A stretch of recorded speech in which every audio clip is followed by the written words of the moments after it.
सभी को नमस्कार जोहार। देखिए, झारखंड में जो वर्तमान परिस्थिति है, आंदोलन को लेकर, नियोजन नीति को लेकर सरकार के पास कोई जवाब ही नहीं आ रहा है कि क्या होगा। मैं बता दूं कि 21 दिसंबर को हम लोगों ने इस आंदोलन को सफल बनाया, जो इसमें सारे शिक्षकों का आशीर्वाद रहा, सारे छात्रों का इसमें एक सहयोग रहा। लेकिन मैं आपको बता दूं कि मैं ये अंतिम में आपको बोलूंगा कि एक शिक्षक को क्यों अपमान किया गया। उसके साथ मैं बता दूं कि कल ट्विटर कैंपेन था। ट्विटर कैंपेन के बाद सुप्रियो भट्टाचार्य का कल मुंह खुला कि बजट से पहले हम नियोजन नीति लागू कर देंगे। पहले माननीय मुख्यमंत्री बोले कि मैं 26 जनवरी तक नियोजन नीति लागू कर देंगे। उसके बाद मैं बता दूं कि क्या परिस्थिति हुआ। कल मैं जो देवघर के राकेश जी हैं, मैं उनको सोनू सुदीप जी का नंबर दिया। उन्होंने बात किया तो उन्होंने बोला कि जब मैं डेलीगेट के रूप में आया था तो मैं बोला था कि 44 दिन के अंदर नियोजन नीति लागू हो जाएगी। तो उन्होंने बोले सर 15 दिन तो निकल गया। तो बोला 30 दिन बचा है ना, 1 महीना के अंदर नियोजन नीति हम लागू कर देंगे। लेकिन सरकार क्या बोल रही नहीं बोल रही हमको उससे मतलब नहीं। हम लोग को मतलब है कि 26 जनवरी तक नियोजन नीति लागू हो जाए। लेकिन मैं बता दूं कि पहली बार झारखंड में इतिहास रहा कि यह आंदोलन सफल हुआ। लेकिन जो व्यक्ति आंदोलन को सफल किए, उसी व्यक्ति को कल एक फोन के माध्यम से धमकी दिया गया और उनको अपमान किया गया। और जब उनका फोन कॉल्स आया, बेचारे पूरे परिवार के साथ जा रहे थे। कल वो एक्सीडेंट से बाल बच गए। कल उनका एक छोटा बेटा भी था सुचित सर का, वो भी बाल बच गए बेचारे। मुझे बहुत तकलीफ हो रही है इस वीडियो बनाते हुए कि एक शिक्षक को अपमान किया जा रहा है। भाई, अगर तुमको टारगेट लेना है ना भाई, तो तुम छात्रों को टारगेट लो। शिक्षक को क्यों टारगेट लेते हो? क्या तुम्हें यही संस्कार दिया गया घर से तुम्हारा? चलिए, तो समय तय करेगा भाई, समय तय करेगा। चिंता का विषय है ये, कोई छोटा मोटा विषय नहीं है। क्योंकि अगर माँ बाप के बाद किसी को इज्जत दिया जाता है तो वो शिक्षकों को इज्जत किया जाता है। क्योंकि शिक्षक ईश्वर का रूप होते हैं। शिक्षक एक समाज के मार्गदर्शक होते हैं। शिक्षक एक राष्ट्र के निर्माण में एक उनकी अहम भूमिका रहती है। लेकिन अगर तुम शिक्षक को अपमान किए हो ना, भगवान तुम्हें तय करेंगे कि तुम्हारा रूपरेखा भविष्य क्या है।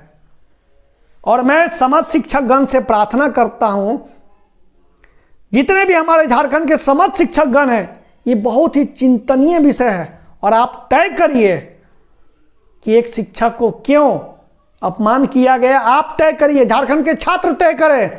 और मैं तो सुचित सर के साथ उनका शिष्य बन के हमेशा खड़ा हूं, क्योंकि वो हमारे शिक्षक हैं। मैं दुर्भाग्य इस राज्य में पहली बार किसी घटना घटी है जो कोई शिक्षक को अपमान किया गया है।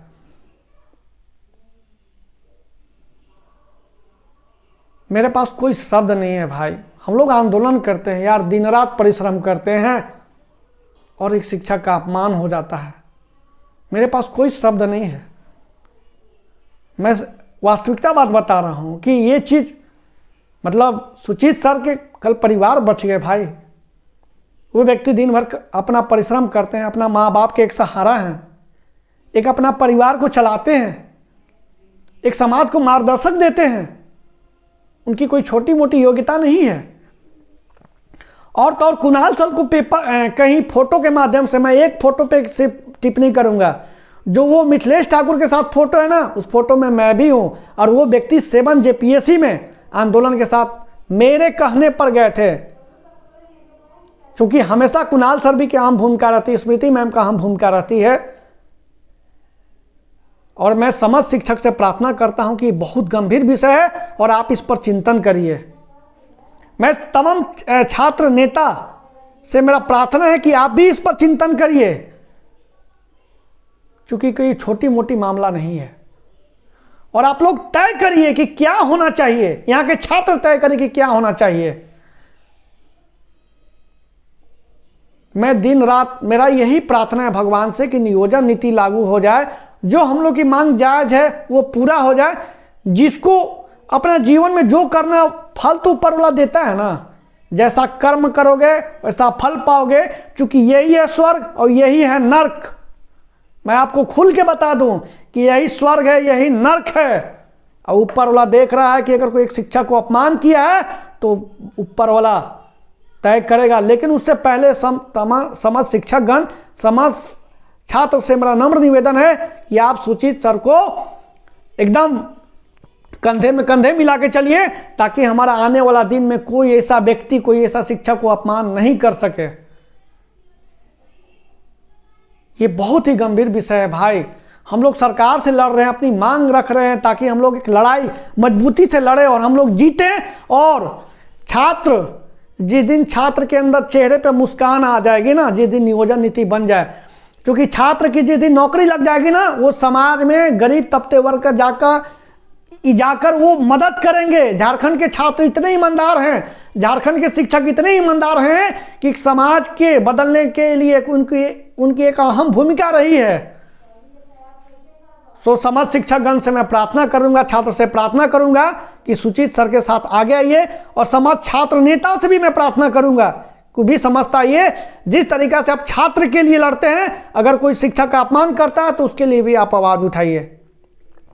जाते जाते मैं एक छोटी बात कहना चाहता हूं कि जब आपके जेब में है पैसे तो लोग पूछते हैं आप हैं कैसे ना, और जब आप हो जाते हैं कंगाल, कोई भी नहीं पूछे कि क्या है आपका हाल। जिनके ना आते थे जवाब, उनके सलाम आने लगे, जिनके ना आते थे जवाब, उनके सलाम आने लगे। और मेरा कुछ समय ही क्या बदल गया कि नीम के पेड़ पर आम आने लगे। यह है मेरा झारखंड।